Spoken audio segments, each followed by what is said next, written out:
ఒక కప్పు గోధుమ పిండితో హెల్తీగా ఇలా వెజ్ పాకెట్స్ చేయండి. పైన క్రిస్పీగా లోపల సాఫ్ట్గా చాలా టేస్ట్గా ఉంటుంది. దీన్ని మనం మార్నింగ్ బ్రేక్ఫాస్ట్గానే చేసుకోవచ్చు, ఈవినింగ్ స్నాక్స్గానే చేసుకోవచ్చు.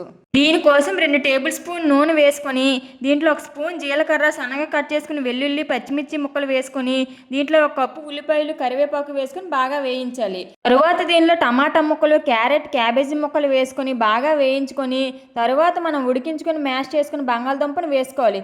వీటన్నిటిని బాగా మిక్స్ చేసుకున్న తర్వాత దీంట్లో 1 స్పూన్ సాల్ట్, 1/2 టీ స్పూన్ పసుపు, 1 స్పూన్ కారం, మసాలా పొడి వేసుకుని వీటన్నిటిని బాగా మిక్స్ చేసుకొని లాస్ట్లో కొత్తిమీర వేసుకొని స్టవ్ ఆఫ్ చేసుకొని చల్లారబెట్టుకోవాలి. ఇప్పుడు 1 కప్పు గోధుమ పిండి తీసుకొని దీంట్లో 1 స్పూన్ సాల్ట్ కొద్దిగా వాటర్ వేసుకొని దీన్ని దోశ పిండిలా కలుపుకోవాలి.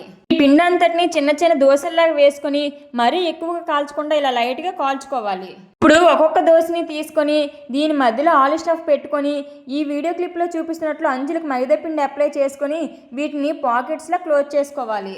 అన్నిటినీ చేసుకున్న తర్వాత వీటిని మరుగుతున్న నూనెలో వేసుకొని మంటని మీడియం ఫ్లేమ్లో పెట్టుకొని మంచి గోల్డెన్ బ్రౌన్ కలర్ వచ్చేంత వరకు ఫ్రై చేసుకోవడమే. అంతేనండి.